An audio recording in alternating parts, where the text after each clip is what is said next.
जब धर्म करते हैं तो अंतर कोई पर्सन होता है, वो कौन होता है? आपका आत्मा ही तो होता है। दूसरों को खाना खिलाते हैं, कोई पर्सन होता है, कौन पर्सन होता है? आपका आत्मा पर्सन होता है।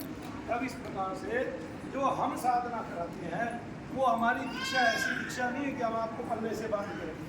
आप अच्छा हमारे से ले लो, बुरा हमारे पास अगर कुछ दिखता है आपको उसको वहीं छोड़ दो, अच्छा अच्छा ग्रहण करके आगे चले जाओ। मेरा तात्पर्य नहीं है। मेरा तात्पर्य गुरु दीक्षा का मतलब ये नहीं है कि आप मुझसे चीचड़ की तरह लिपटे रहें और क्या कहते हैं मेरे अंदर घाव कर डालें मेरे शरीर में। तो चीचड़ नहीं बनाना है मैंने आपको दीक्षा देके अलग कर देना है, संस्कार सिखाना है। आप इस संस्कार को आप अपने जीवन में जमाए रखिए। एक दिन वही संस्कार आपको बहुत ऊंचा लाभ देता है। जैसे विनम्रता आपको बहुत ऊंचा लाभ देती है, संसार जानता है। क्रोध आपको हानि देता है, संसार जानता है। लेकिन अगर खुद भी इन चीज़ों को अगर एक रूप में संभाले रखोगे, जैसे विनम्रता को धारण किए रखोगे, तो उससे अक्षय सुख प्राप्त होते हैं हम पता चल जाएगा। दान धर्म करते रहोगे तो अक्षय सुख प्राप्त हुए पता चल जाएगा और आत्मा प्रसन्न होती रहती है। जब हम संस्कार को अच्छी तरह ग्रहण करते हैं तो हमारा कार्य संस्कार को ग्रहण करना है, किसी शारीरिक गुरु को ग्रहण करना नहीं है। उस आत्मा को ग्रहण करना है जो हमें ऊंचे पद पर ले जाती है। भगवान अर्जुन को कहते हैं, अर्जुन काम से क्रोध, क्रोध से लोभ, लोभ से मोह, इस तरह इसकी सत्ता बढ़ती चली जाती है शरीर में।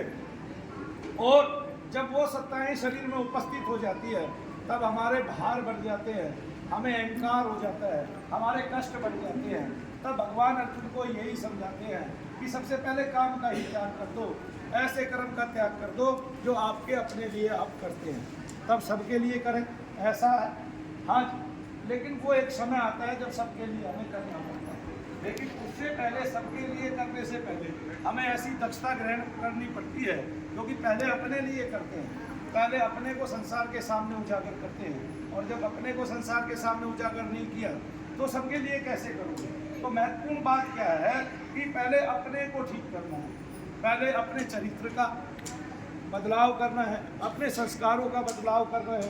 यही आपकी दीक्षा है। आप किसी भी मंत्र में कई चीज़ें सीखते हैं। एक आपका आसन सिद्ध होता है, एक कोई दूसरी मुद्रा सीखते हैं, एक आपके प्राण का अवलंबन होता है, आप प्राणों का अवलंबन करते हैं, दूसरा आप मन का अवलंबन करते हैं और उनको देखते देखते आप बहुत कुछ सीखते हैं। शरीर में प्राण का आवागमन हो रहा है, आप बार बार उसका ध्यान करते हैं, आप मंत्र जप करते हैं, आपके मन का प्राण होता है। इस तरह से जब साधना की जाती है आप शरीर को भी साधते हैं। आप कम खाते हैं, अल्पाहारी होते हैं, अल्प निद्रित होते हैं, कम सोते हैं। आप जब कम खाएंगे तो कम सोएंगे और उसके बदले में आपके शरीर में स्फूर्ति आती है, ताजगी आती है। आप बीज से जुड़ते हैं, मंत्रों से जुड़ते हैं, आप देव स्वरूप के दर्शन करते हैं, कई बार स्वप्न में दर्शन करते हैं और कई बार आज्ञा चक्र के मध्य दर्शन करते हैं। तो इस प्रकार से आपको बहुत सारे लाभ मंत्र जप करने के होते हैं, लेकिन आपको सबको अलग अलग प्रकार के लाभ भी महसूस होते हैं। चलिए देर ना करके मैं पहले तो आप सबका स्वागत करता हूँ शनि धाम में। आप लोगों ने एक साधना की और बहुत अच्छी ऑनलाइन साधना की और माता बगलाम की आपका कृपा करें, आपको अनुकंपित करें, आपके शीश पर बरस में हंस करके सदा आपको सन्मार्ग पर लगाए रखें। और इसमें आपकी मदद की एकांशु जी ने और पूर्णिमा और आपको पसंद भी आया होगा। आप लोग सब एक आयु के हैं, जुड़े तो आपने महसूस किया होगा और आपको बहुत सारी ऊर्जाएं जो है वो शरीर के अंदर तरंगित महसूस हुई होगी। तो किन किन ने कृपा पाई ऐसा लगा हाथ उठाएंगे। किन किन के शरीर में वाइब्रेशन खूब हुई हाथ उठाएंगे। जिनको झंझनाहट, वाइब्रेशन, स्फुरना और ऐसे ठक ठक की आवाज़ें और बहुत तरह के जो है ना क्या कहते हैं अनुकंपन महसूस हुए और देवी कृपा महसूस हुई। तो क्या आप लोगों ने दिव्य सपनों का आभास किया? और जिनको बाधा होती है उनकी बाधा में कटाव चालू हो जाता है। जब कोई भी साधना करते हैं अगर उनको पहले निगेटिविटी है तो उसका घर्षण होता है, उनको दबाव पड़ सकता है, ठीक है। लेकिन एक टाइम में साधक जो है साधना करते करते इन सबसे पार पा जाते हैं। तब वो अपने कुल के सभी पितरों को, अगर उसको कुछ भी होना बंद हो गया इसका मतलब उसके कुल में सभी पितर शांति से हैं। और अगर उसने एक साधना सफल कर ली है और फिर कुछ उसके अंदर आता है तो इसका मतलब उसके कुल के पितर बाकी हैं और वो चाह रहे हैं आप उनका उद्धार अपने हाथ से करें। तब आपकी भक्ति से उनका उद्धार होता है और इस तरह आपका जीवन भी साफल्य होता है। देखिए भागीरथ केवल गंगा जी को इसलिए लेके आए कि उनके पितरों का उद्धार हो। लेकिन गंगा जी तो सबके पितरों का उद्धार कर रही है। सबके शरीरों की जो भस्म है उसको अपने अंदर समाहित कर रही है। सबके शरीरों की जो हड्डियां हैं उनको अपने अंदर समाहित कर रही है, जिसको हम धूल बोलते हैं या जिसको हम क्या अस्थियां बोलते हैं, उनका सबका विसर्जन कहाँ हो रहा है बताइए जरा? गंगा जी में हो रहा है। लेकिन जब भागीरथ ने प्रयास किया था तो केवल अपने पितरों के लिए किया था, लेकिन उनका ये प्रयास सफल हुआ, साफल्यता मिली और 60,000 पुत्रों के बाद हुई, ठीक है ना। तब उनकी जो कमाई है वो आज तक शास्त्रों में लिखी हुई है। किसकी कमाई? भागीरथ। तब 60,000 पुत्रों का तो नाम लिखा नहीं हुआ, तब उसी का नाम लिखा जाएगा शास्त्रों में कि जिसने कुछ कमाया है। और जब तक नहीं कमाओगे तब तक आपको इस संसार में कोई पूछने वाला नहीं। आप आए चले गए कुछ नहीं है, ऐसे आना जाना तो सबका है संसार। पत्ता तरवर से गए सुन तरवर एक बात, सुन तरवर बन रहा है, अब के दूसरे कहाँ मिले कहाँ पढ़ेंगे जाए, कब मिले कहाँ पढ़ेंगे जाए। तब तरवर पत्ते से कहे सुन पत्ता एक बात। इस घर यही रीति है, एक कहावत, एक ने आना है एक ने जाना है। जिसकी छाप, जिसकी मोहर, जिसकी सील अच्छी होगी वो लग गई, ठप्पा लग गया, उसी को इस दुनिया में याद किया जाएगा, बाकी लोग को याद नहीं जाएगा। आज एक छोटा सा उदाहरण मैंने आपकी भाभी के समक्ष रखा। मैंने उनसे किसी बात पे पूछा कि हम आपके परिवार के कुल के एक आदमी को आज याद कर रहे हैं, इसलिए याद कर रहे हैं। क्यों? क्योंकि उसने एक दान किया, उसका वो दान अमर हो गया, इसलिए हम उसको 28 साल बाद याद कर रहे हैं। नहीं तो इसी प्रकार से आपको याद किया जाता है। तो अपनी मोहर अच्छी छोड़िए, है ना, और इंक शाही पक्की हो, कभी कच्ची इंक लगा के छोड़ देना। इसलिए जाप करना है, जो जाप आपको अब मिला है वो निरंतर जपना है। इसके अलावा भी हमने अब एक नई साधना शुरू की है हनुमान जी महाराज की।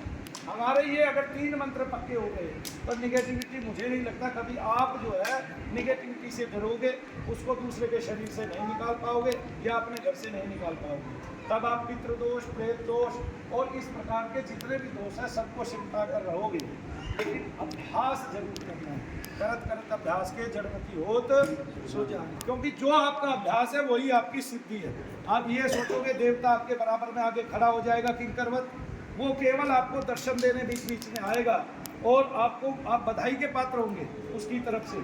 और वो दर्शन पाके आपकी जो शक्तियाँ हैं, शारीरिक जो शक्तियाँ हैं, ऊर्जाएँ हैं, वो वृद्धि पाएंगी और इससे आपको अनंत लाभ होंगे। क्या होंगे? अनंत लाभ होंगे, वही आपकी सिद्धि होगी। ये नहीं होगा कि आपने कहा हे भैरव जाइए ये काम करके लेके आइए, वो आपका कोई नौकर नहीं है। वो एक ऐसी ऊर्जा है जो आपको केवल सन्मार्ग पर चलाती है, और एक ऐसी ऊर्जा है कि जब तक आप उसकी ऊर्जा नहीं ग्रहण करते तब तक आप वैसा कार्य नहीं कर पाएंगे। तो अगर आपने स्तंभन करना है तो बगलामुखी माता के जो गुण हैं वो आपको ग्रहण करने ही करने पड़ेंगे। कोई काली तो बन गया, उसमें काली के गुण नहीं आए। कोई दुर्गा जी का ध्यान तो कर रहा है, उसमें ममत्व नहीं आया, उसमें करुणा नहीं आई, उल्टा वो क्रोधवश आवेशित होकर दुनिया भर के कार्य कर रहा है। कोई शनिदेव का ध्यान कर रहा है, भक्ति कर रहा है, उसमें शनिदेव का एक भी गुण नहीं है। वो ना न्यायकारी बन पा रहा है, ना क्षमा ही किसी को कर पाता है ऐसे।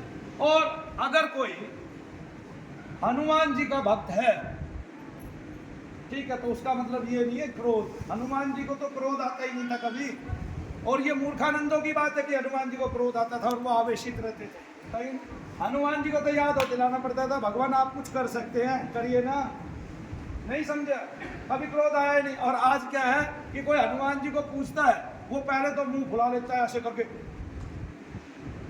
है जी, और फिर यूं यूं करके चलता है, यूं, है जी, और फिर ऐसे प्रयोग करता है कि जैसे अभी काट डालेगा, अभी मार डालेगा।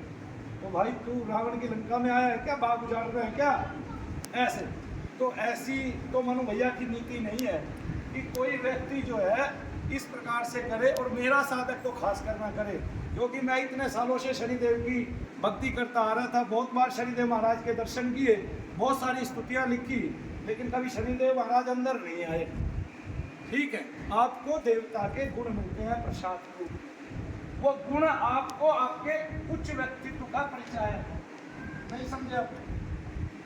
आपके विवेक की ग्रंथियां, बहुत सारे कृष्णों ने विवेकानंद जी को पता था आज मुझसे ये सवाल पूछा जाए अमेरिका के।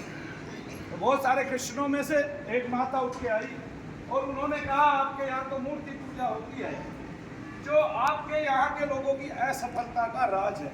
उन्होंने कहा ये असफलता का राज नहीं समझे, मैं ऋषि की संतान हूँ, अगर मुझे यही याद ना रहे तो मैं काम क्या करूँगा, नहीं समझे। एक ऊर्जा होती है, आज टाटा चले गए लेकिन अगर उनके बाद अगर उन्होंने किसी को छोड़ा है और वो उनका कद याद नहीं रखेगा तो उनके अनुकूल काम नहीं कर पाएगा। आपको याद है कि आपके पिता का सम्मान है समाज में, आप कोई काम ऐसा नहीं करते कि आपके पिता का सम्मान गिर जाए। ऐसा कोई काम करते हैं कि पिता ने जितना कमाया आप उससे ऊपर कमाए, आप उससे ऊपर के तो हो जाए। और पिता भी चाहता है कि मैं गुरु जैसे चाहता है कि गुरु गुड़ी रहे और चेला चीनी हो जाए। तो जहाँ तक मुझे ज्ञात है आपको उससे ज़्यादा ज्ञात हो ये गुरु चाहता है। गुरु ये नहीं चाहता आप अपूर्ण रह के संसार में चले जाए, और गुरु लेकिन ये भी चाहता है कि मेरा कोई भी शिष्य पक जाए। क्या पक जाए? कोई भी शिष्य पूर्ण रूप से परिपक्व हो, अपरिपक्व ना हो। क्योंकि माँ के गर्भ में अधूरा ज्ञान लेके एक बच्चा अपना प्राण खो देता है, वो अर्जुन का बेटा है, उसका नाम क्या है? अभिमन्यु। और अगर उसको पूरी कथा सुनने को मिलती तो ज्ञान उसके पास कैसा रह गया? आधा रह गया, और उसका ज्ञान वो ले नहीं पाया। परिपक्व अवस्था हमें करनी है और ज्ञान को पूर्णता से ग्रहण करना है, तभी हम जो संस्कार हमें मिलेगा हम उसको कह पाएंगे कि हमें ये सिद्धि मिली है भगवान की तरफ से, तोहफा मिला है। और उस सिद्धि में कहीं ना कहीं हम ही आगे होते हैं। भगवान जो करता है वो एक ही कार्य करता है कि आपको सन्मार्ग दिखाए रखता है, आपका हाथ पकड़ लेता है, अपनी ऊर्जाओं से आपका पथ प्रदर्शित करता रहता है, और बारंबार जैसे आप उसको याद करते हो तो उसकी तरंगे आपको छूती रहती है, जिससे आपका आत्मा का, आपका शरीर का ओरा बढ़ता रहता है। आपकी कुंडलिनी शक्ति जो है वो जागृत अवस्था में हो जाती है, आपका विवेक बढ़ जाता है। तब आपके अंतर में विलक्षण विलक्षण बातें आती हैं, और उन बातों से आप जो है संसार के बहुत सारे भेद जो है वो खोल देते हैं। जय शनिदेव सबको, जय शनिदेव। अब जो है सभी साधकों को जिन्होंने